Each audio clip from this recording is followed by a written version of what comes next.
À tous, bienvenue, mesdames, messieurs. Boniaï, candidat Zanaï, comme chien et chat. On se rappelle, comme si c'était hier, le fameux titre à la une d'un célèbre quotidien béninois quelques années plus tôt.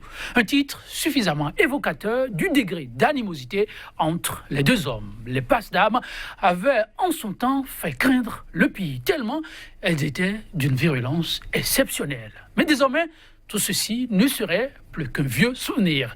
Les deux personnalités seraient parvenues à vaincre le signe indien prétendument imparable. Et pour ceux qui en doutent encore, rendez-vous d'ici la fin du mois en cours pour les découvrir comme de bons vieux tout euros. Du moins, en croire le comité de médiation et de réconciliation à pied d'œuvre, voilà déjà un an de cela, dit-on. Réconciliation annoncée. Candidat Zanaï, Thomas Boniaï.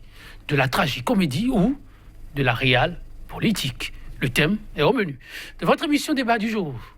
À ma droite, Patrick Renon, sociologue politiste, expert en gouvernance démocratique. Il est enseignant-chercheur à l'université d'Abomey-Calavi. L'homme a accepté partager avec nous les regards profonds d'un sociologue autour de ce qui, pour d'aucuns, n'était pas évident. Docteur Patrick Renon, bonjour. Bonjour, monsieur le journaliste. Merci de répondre à notre invitation. C'est moi de vous remercier. Le plaisir est énorme. Un calendrier très chargé, mais l'homme a su se dégager. En face de lui, un homme très averti de l'actualité sociopolitique sur le continent. Il est Kofidia. Son nom n'est plus à présenter. Juriste, il est analyste politique. Il est Kofidia. Bonjour. Bonjour, Joël. Merci de répondre aussi à notre invitation. Merci, toujours partagé. Thomas Boniaï, candidat Zanaï, ensemble pour des victoires politiques. Ce n'est désormais qu'une question de jour. Nous apprendons. La nouvelle a officiellement été sur la place publique, non pas d'âme rumeur, mais par le bureau politique du parti FCBE et celui du parti Restaurer l'Espoir. L'image était assez forte. Parti d'appartenance respective des deux personnalités concernées. La nouvelle, il est Koufi Diab, semble surprendre plus d'un. Il y a de quoi, puisque, comme vous le dites si bien, après des passes d'âme, ils ont décidé de motu proprio, c'est-à-dire de plein gré, de fumer le calumet du père, et cela sans compter avec les intrigues de couloir et les reptilisations nocturnes menées de main de maître par des personnalités politiques citées ça et là. Mais il faut reconnaître que c'est un acte de sagesse, un acte à saluer, dans la mesure où le comportement, l'attitude et le rôle des dirigeants dans la res publica est important. C'est important. Et cela d'autant plus que quand vous lisez l'ouvrage intitulé « Les Trois Royaumes », l'auteur dit que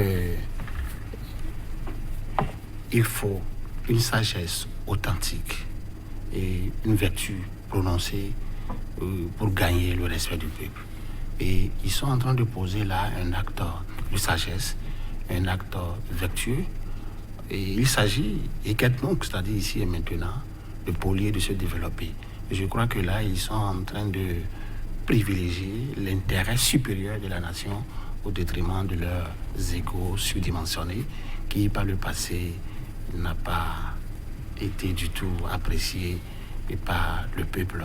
Et donc, la nouvelle, elle est surprenante, ça je l'avoue, mais elle est à applaudir. La nouvelle, elle est surprenante, mais elle a applaudi. Regarde l'analyste. Mais pour le citoyen lambda, c'est plus qu'inconcevable. Tant de vilainie partagée. Et du jour au lendemain, on se tend la main. Quel est, Patrick, le regard du sociologue sur cet événement?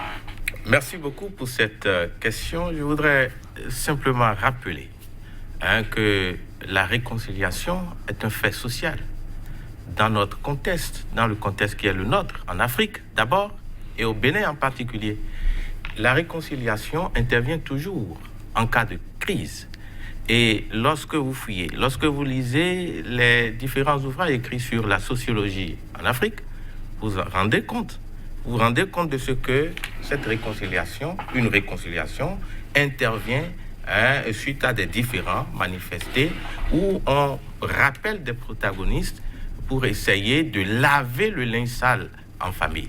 Et c'est au nom de cette réconciliation que, du point de vue politique, nous avons eu droit à ce que nous avons appelé en 1990, précisément en février 1990, la Conférence nationale des forces vives, où le linge sale a été lavé en famille, où des ennemis se sont parlé, où on a fait preuve de ce qu'on pourrait appeler la logothérapie, c'est-à-dire la thérapie par le discours, où des gens qui ont été assommés, poursuivis, ont dû se retrouver pour se réconcilier avec le régime d'alors. Et c'est justement au nom de cette réconciliation que nous avons fait l'option, n'est-ce pas, de la démocratie, où a été affirmé le pluralisme politique avec son pendant, n'est-ce pas, le multipartisme intégral. Et de l'autre côté, nous avons l'affirmation du pluralisme associatif qui a donné naissance à la croissance exponentielle, n'est-ce pas, du nombre des associations de développement, etc.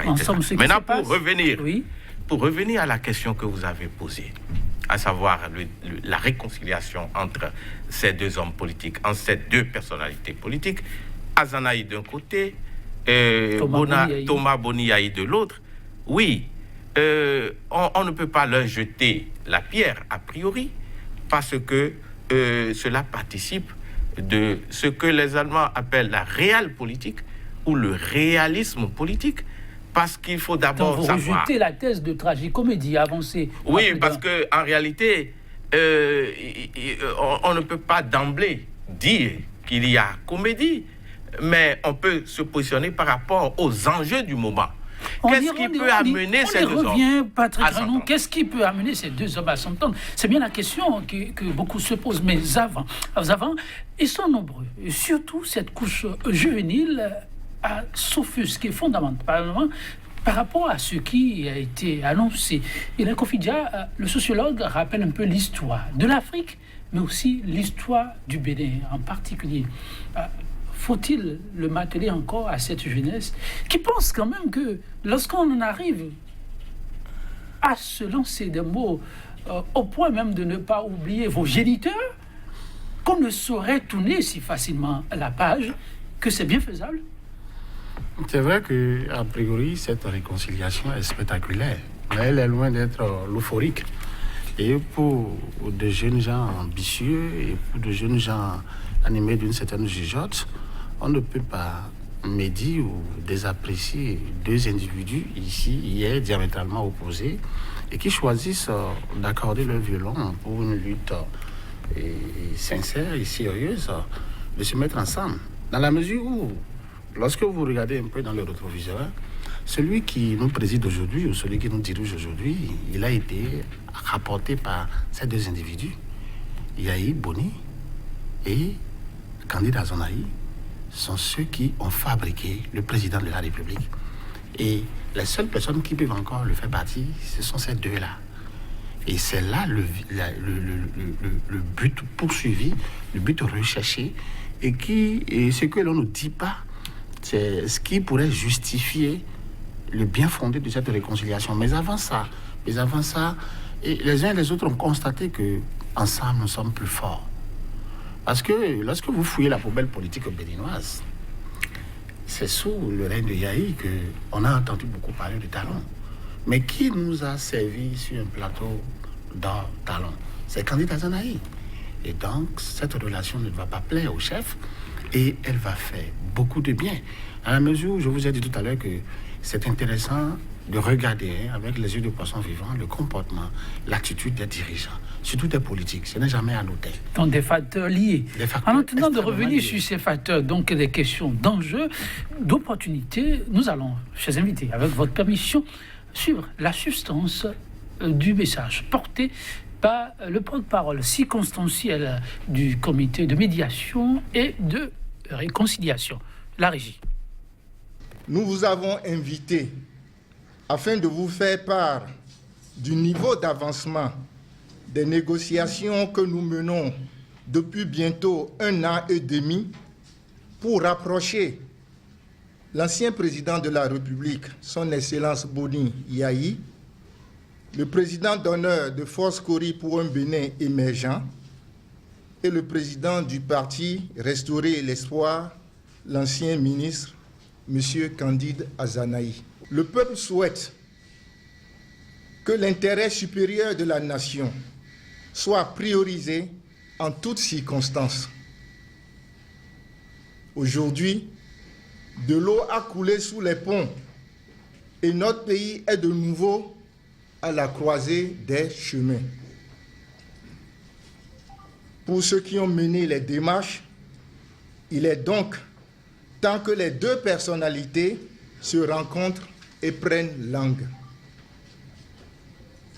Le comité note de part et d'autre et avec satisfaction des avancées notables, notamment l'obtention d'un accord de principe en vue d'une rencontre prochaine entre les deux personnalités.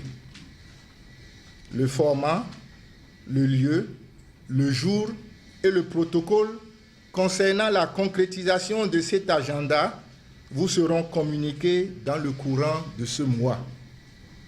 L'initiative de ce rapprochement est l'œuvre d'un groupe de personnes provenant d'horizons divers qui ont travaillé sans relâche pour que les deux personnalités puissent, au nom de l'intérêt supérieur de la nation, fumer le calumet de la paix.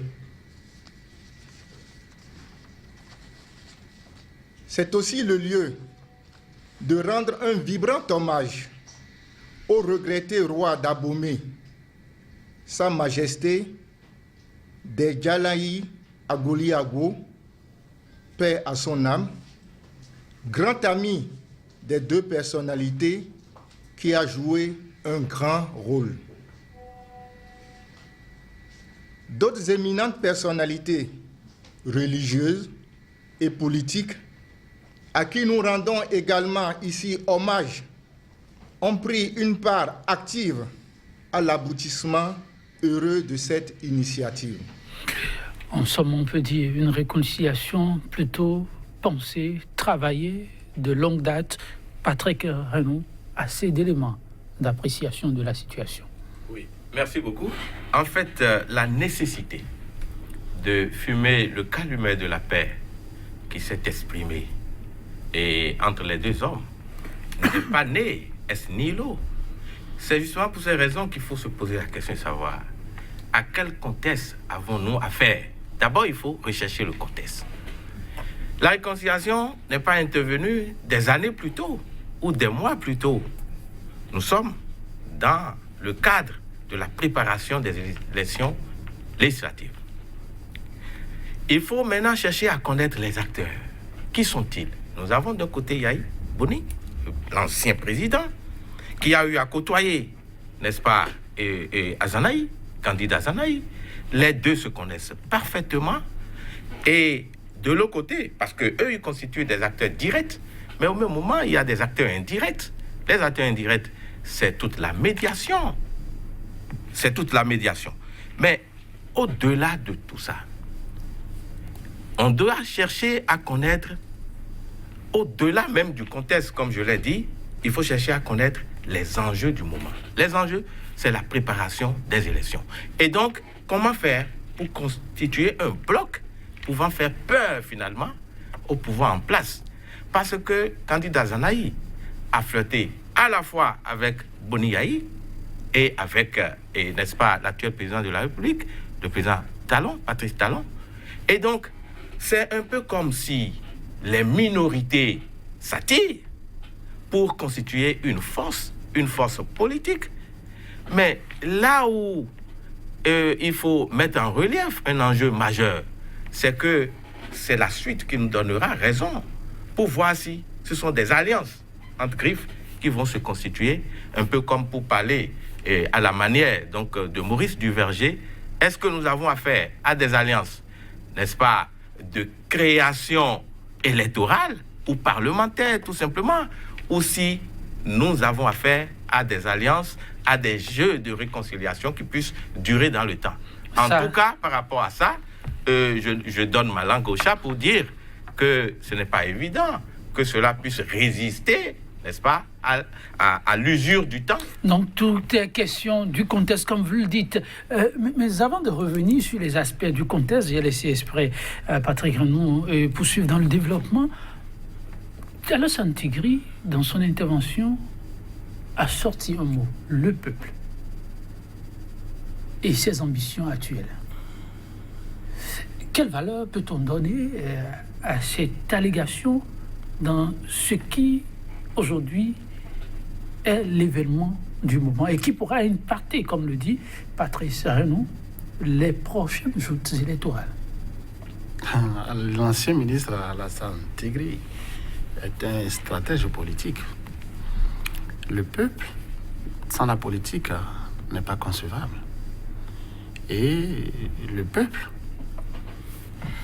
dans sa majorité, aujourd'hui, est plus ou moins déçu par la gouvernance actuelle. Et la réconciliation, personne ne peut dire le contraire, est politique.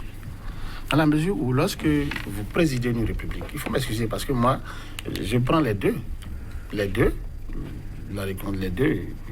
Candide Azanaï et Yahi Boni, je les prends, je mets au milieu talent. Parce que cette réconciliation ne serait jamais arrivée si le président de la République actuelle faisait bien son mandat, ou posait des actes, ou prenait des décisions, ou faisait des réformes qui recevaient l'approbation de tous. Donc il a aidé à cette réconciliation. Justement, c'est ça. Il a aidé, il a contribué, il a provoqué cette réconciliation à travers ces réformes ciblées, à travers ces réformes biaisées, à travers ces réformes d'exclusion. Vous voyez, du coup, les uns et les autres ont senti le besoin de se mettre ensemble pour dire trop, c'est trop. Et qui mieux que ces deux-là, comme le dit mon vis-à-vis, qui l'ont côtoyé, qui l'ont pratiqué et qui finalement l'ont fait au moment où ils étaient en train, eux, de tirer trop sur la corde de la colère et d'intérêts partisans et particuliers. Et donc, toute réconciliation prise en valeur absolue est chose que l'on doit saluer. Il faut la saluer. Elle est politique. Et parce qu'elle est politique, elle met en exergue l'intérêt supérieur de la nation. Et elle vient comme pour sauver ce peuple déçu dont je fais partie. Ah bon, vous avez un baromètre. Vous êtes déçu. Et cela signifie que le peuple est déçu. En tout cas, Patrick Renou, oui, le concept peuple est venu. On n'a pas entendu encore parler de la jeunesse. Peut-être qu'elle viendra par la suite. Alassane Tigri l'a matelé. Un peuple qui est plutôt demandeur, fatigué d'une certaine déchirure des hommes, pourtant à même de l'aider à atteindre son grand rêve, le développement et la prospérité partagée. Merci. Oui, en fait, il n'y a pas d'acte politique qui puisse ignorer ce qu'on appelle intérêt supérieur de la nation. Tous les coups se jouent au nom de l'intérêt supérieur de la nation. Et donc, le parti politique, par définition, cherche à conquérir et à exercer le pouvoir d'État et donc à faire l'expérience de la gestion des affaires publiques. Et pour en arriver là, il faut bien trouver un prétexte. Le prétexte, c'est ce qui accroche la masse, parce que nous sommes toujours dans la perspective oligarchique. Mais le prétexte qui veut justement que ça soit la masse qui soit dominée et manipulée par une élite.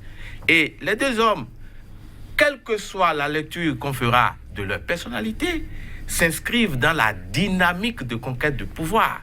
Et il faut bien qu'ils trouvent vraiment des arguments, qu'ils trouvent des prétextes pour aller, n'est-ce pas, à la réalisation de leur objectif. Cela dit, avant de vous laisser poursuivre, pour ce qui a été fait et fini définitivement avec cette intervention, la réconciliation annoncée n'aurait jamais vu lieu, et sa concrétisation non plus, s'il n'y avait pas eu des hommes. On peut s'y attendre.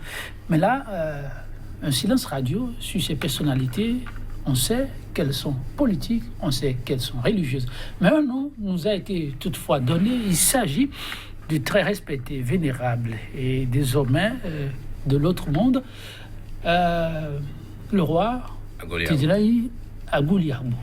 si on doit apprécier le courant et l'apport d'abord du personnage et ensuite de se rester dans l'anonymat. Quelle est la lecture qu'on pourrait en faire? D'abord, il faut dire que pour habiller, n'est-ce pas, la réciprocité des besoins de réconciliation, on est obligé de s'en remettre à une médiation.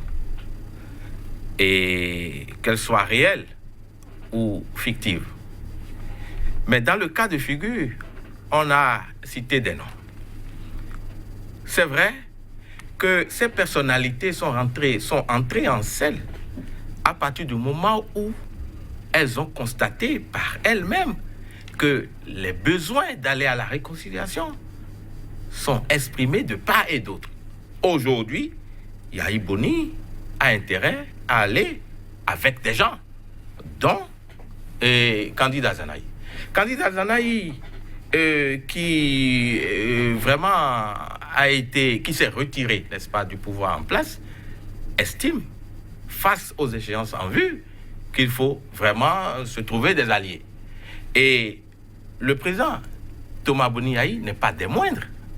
Comme Azanahi aussi, un habitué de la chose, un animal politique, hein, Thomas Boni Yahi a besoin également de lui. Donc, l'un dans l'autre, on sait que la réconciliation peut être initiée indirectement par les deux qui ont éprouvé le besoin de se rencontrer, comme on peut s'en remettre à une quelconque médiation dans laquelle on peut trouver forcément ceux-là que j'appelle les aiguiseurs d'appétit politique, n'est-ce pas? Des gens qui ont intérêt à ce que les deux soient ensemble, toujours pour se positionner à un moment ou à un autre, et soit pour avoir des positions de pouvoir, eux aussi, soit pour tirer des prébendes d'une manière ou d'une autre. Il est Kofidja, la réconciliation, on ne peut pas refaire l'histoire. Et Patrick Guérenou l'a rappelé, elle ne date pas d'aujourd'hui. Et l'événement qui reste historique, mémorable. Et longtemps encore, on en parlera. Ça reste la conférence des forces vives de la nation. La grande tête forte du temps s'appelle Monseigneur Isidore de Souza, religieux. Aujourd'hui, dans le cas de cette réconciliation, de ce que d'aucuns appellent deux animaux politiques, on nous parle de feu à Gouliabo. Vous savez quoi? Ceux qui ont la crainte de Dieu, ou ceux qui accordent à Dieu la première place, font tout ce qui est en leur pouvoir pour unir des gens qui étaient divisés. L'unité d'action a une forte connotation spirituelle? Voilà, ça a une forte connotation spirituelle. On ne parle pas des spirituels ou des chrétiens ou des imams ou de façade. Hein. On parle de gens qui ont vraiment la crainte de Dieu. Vraiment la crainte de Dieu. Parce que, vous savez, en politique, ce sont les coups et la triche qui comptent. À l'église, c'est la foi qui compte. Donc, l'homme de foi ou l'homme de Dieu ou les dignitaires religieux ont pour ambition de faire en sorte que la paix puisse prendre les devants de tous les agissements humainement appréciables. Mais je dis ceci, et je ne le dirai jamais assez, c'est la médiocrité des réformes politiques actuelles qui a rapproché ces deux dinosaures. Sinon jamais, cela n'aurait eu... Sinon, connaissant un candidat Azanahi, très tenace, cela ne serait jamais arrivé. La preuve, nous sommes bientôt à 3 ans du pouvoir.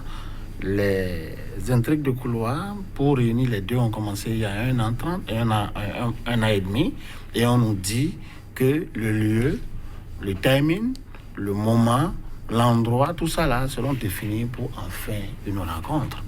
Pensez-vous que si Candide Azanahi ne s'était pas retiré du pouvoir et que le pouvoir ait continué de tirer sur Candide Azanahi indirectement et de tirer sur les opérateurs économiques et de tirer sur les grands électeurs et de tirer sur tout le monde et notamment les anciens barons de FCBE, pensez-vous que ces deux-là vont décider de pouvoir faire quelque chose pour que la balance soit égale?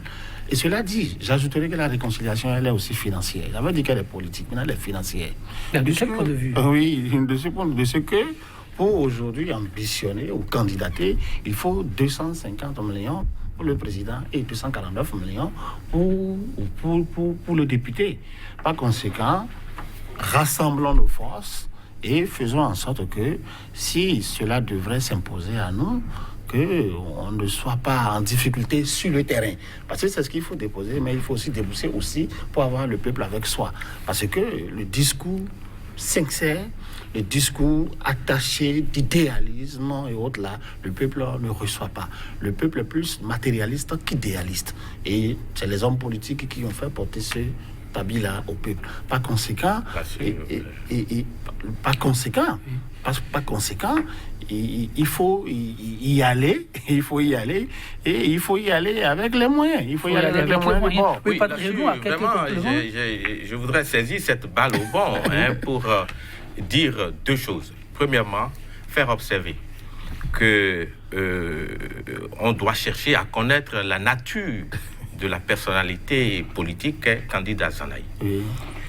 C'est vrai que j'ai toujours été pour le fait qu'on promeuve la parole de l'opposant, que l'opposant ait son mot à dire, parce que l'opposant reste un peu comme le contrepoids qui fait fonctionner un système. Je l'ai toujours défendu. Et je ne suis pas pour qu'on empêche les gens de s'exprimer. Cela dit, je ne soutiens pas non plus les actions aveuglement, je veux dire. Je ne soutiens pas aveuglement les actions du gouvernement. Je sais, par exigence de probité, par goût et par expérience personnelle aussi, que le gouvernement auquel on a affaire a des points faibles. A des points faibles qu'il faut corriger. Beaucoup de points faibles. Beaucoup. Mais cela ne doit pas constituer l'argument fondamental qui justifierait le pas décisif de réconciliation entre Azanaï et Yahi Boni, dans la mesure où, en cherchant à connaître davantage le personnage politique Candide Azanaï, on ne se tromperait pas de dire qu'on a affaire à un personnage qui est éternellement insatisfait. Azanaï, lorsque vous lisez bien sa trajectoire politique, vous verrez. L'homme en lui-même, c'est un homme vraiment de rigueur. Un homme droit. Un homme qui n'aime pas l'injustice. Quand on fait l'effort de le suivre, on le sait. Mais il met toujours la barre à un niveau où, je ne veux pas dire financier, puisque ça ne me concerne pas, mais du point de vue de ses principes, il met la barre à un niveau qu'il est difficile de tenir. Et Azanaï, sa nature revient toujours au galop. Et donc, il met la barre à un niveau tel qu'on ne peut pas tenir. Lorsqu'il dit qu'il est d'abord pour le peuple, et lorsque le peuple est martyrisé, c'est lui qui est martyrisé. Oui, je suis parfaitement dans ce registre. Mais je ne veux pas non plus avancer l'illusion de croire que Azanaï ne quitterait jamais le pouvoir en place. Quel que soit le cas de figure, il peut arriver. Je ne suis pas un devin, ni un prophète, mais il peut arriver que Azanaï quitte la bague du pouvoir. Et c'est justement pour cette raison que je disais tout à l'heure que nous avons affaire, entre griffes, à une alliance de création électorale et parlementaire, dans la mesure où le tandem que nous allons voir bientôt permettra aux deux hommes d'aller à la conquête du pouvoir, ne serait-ce que du pouvoir législatif. À partir de cet instant, vous pouvez prendre date pour dire qu'il peut arriver aussi que Azanaï, un jour, décide, compte tenu des intérêts en jeu, compte tenu de non-respect d'un certain nombre de principes, décide, n'est-ce pas, de quitter aussi la bague de l'ancien président Thomas Boni Yahi. Et donc, non, il avait déjà le quitté. clash Il avait déjà arriver à après la réconciliation, je veux Il dire. avait déjà quitté. Oui, je dis après cette Non, il réconciliation. avait déjà quitté. Je respecte votre point de vue, mais je ne le partage pas. Dans la mesure où l'insatiabilité de Candide Azanaï que vous évoquez, elle est idéale. Azanaï, c'est un philosophe. C'est un homme qui regarde la vie politique, qui observe la vie politique tel Diogène. Azanaï, c'est un homme vertueux. Et lorsqu'il vous fait et qu'il constate que vous ne respectez pas vos engagements, il est normal et il va dessus qu'il se retire. Parce que pacta servanda sunt. La parole donnée est sacrée. Si donc aujourd'hui la parole donnée est biaisée, balayée, il n'y a même pas de parole, on dit une chose et son contraire, on promet ce qu'on ne peut même pas faire, et qu'on va aujourd'hui tourner le dos à la France, on va à la Chine, tout ce qu'on a rapporté, c'est le visa chinois et tout ça, et on dit les choses, on mène une politique, on met le mensonge au cœur du politique. Moi, j'aimerais avoir dans mon pays, chez moi, des hommes politiques dignes, idéalistes comme moi, Azanaï, et qui, malgré tous les avantages financièrement colossaux et tout ce que le pouvoir vous confère comme opulence et privilèges, n'hésite pas à quitter la BAC. Mais c'est un exemple à suivre. Oui, en réalité, on ne se contredit pas. C'est ce que la plupart des jeunes ne comprennent pas. En réalité, on ne se contredit pas. C'est ce que la plupart des jeunes ne comprennent pas. Azanaï devait être déifié. Azanaï devrait être, comment on appelle, canonisé si c'était un saint. En fait, moi, je ne fais pas un jugement de valeur. Je ne fais pas de jugement de valeur. Je fais une observation. Une observation en lisant dans la trajectoire politique de l'homme. Et je ne jette pas l'opprobre sur sa personnalité, mais j'ai une lisibilité de sa trajectoire pour dire que j'ai rappelé que c'est un homme de principe. C'est un homme de parole. C'est un homme juste. C'est un homme qui cherche, qui est à la recherche. Avant la rencontre. Non, vous ne pouvez pas avant la rencontre opiner qu'il pourrait à tout moment encore quitter la BAC. Il faut attendre que la rencontre soit d'abord effective. Non, moi je suis. Vous avez bien le laisse poursuivre. Non, c'est lui qui n'a pas. Je vais arbitrer rapidement. Vous permettez quand même. C'est moi qui fais l'arbitrage. C'est vous qui avez la police. Tout à fait. C'est moi qui avais la parole. C'est vous qui avez la parole, mais je crée ce que les magistrats, comme vous, appelez l'injustice positive. Oui, continuez. Oui, moi je dis, en fait que je ne jette pas l'eau, je ne jette pas l'opprobre sur sa personnalité. Et je reconnais l'homme avec toutes les valeurs qu'il incarne, mais au même moment, pour l'avoir pratiqué d'une certaine façon, pour l'avoir observé, dans le champ politique, dans l'arène politique, j'ai des raisons de dire ce que je dis là, en avançant simplement que l'homme qui reste toujours fidèle à ses principes, qui reste toujours fidèle à un certain nombre d'idéaux, n'hésite pas et n'hésitera pas à quitter la BAC. Vous pouvez prendre date avec l'histoire. Nous prenons date avec l'histoire. On est là justement pour ça. Devoir de mémoire oblige. Il est confident, vous avez la parole avant que je pose la question. Avec l'histoire, dans la mesure où Azanaï, par le passé, avait déjà quitté Yahi Boni. Il n'a pas hésité à quitter la BAC avec Yahi.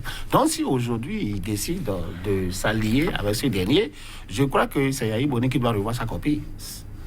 Et même si... Comme ça, vous percevez la chose. Oui, c'est Yahi Boni qui doit revoir sa copie. Parce que s'il a quitté Yahi Boni, c'est parce qu'il lui reprochait un certain nombre de choses ou qu'il avait un certain nombre de choses qui ne concordaient pas avec sa vision de la politique. Aujourd'hui, il a fabriqué, il a fait le président de la République en place et il ne retrouve pas non plus, c'est le minimum de ce qu'on pourrait appeler une décence en politique. Il est reparti. Et aujourd'hui, il se retourne.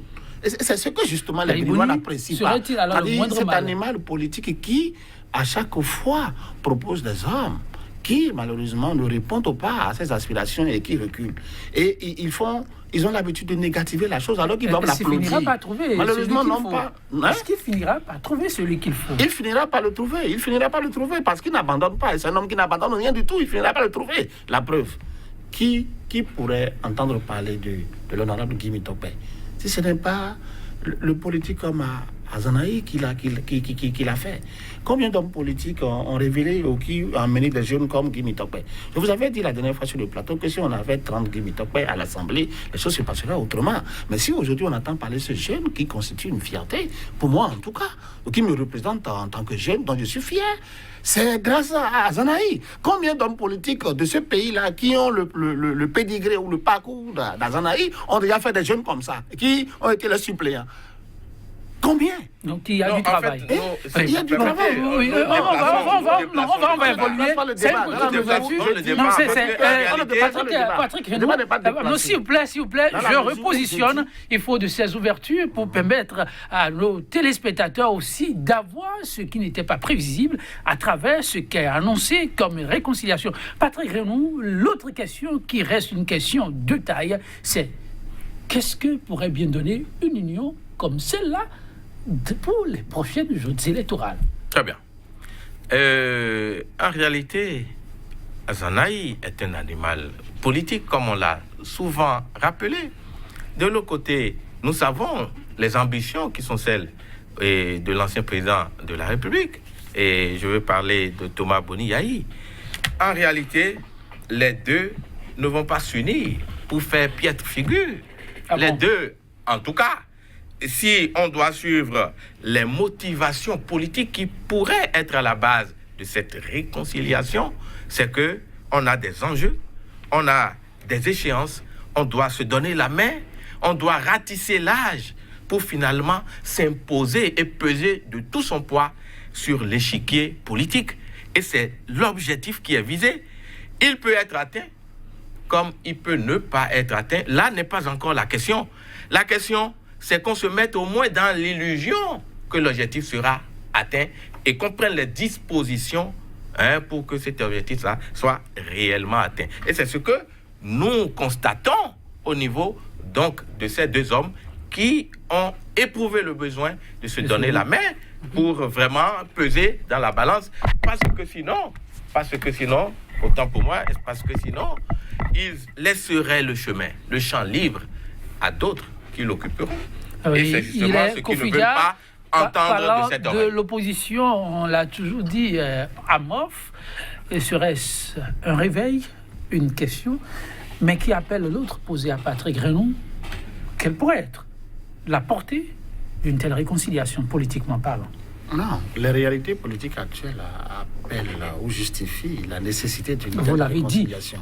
On est d'accord. Qu'est-ce que ceci peut vraiment apporter politiquement sur le terrain? Ça peut apporter, c'est un poids pour contrebalancer la politique aveuglée et aveuglante que l'on tente, et notamment d'exclusion que l'on tente de nous imposer, pour que à la prochaine assemblée et de notre pays, on puisse avoir de dignes dirigeants ou de dirigeants valeureux ou qui est susceptible de défendre la cause du peuple.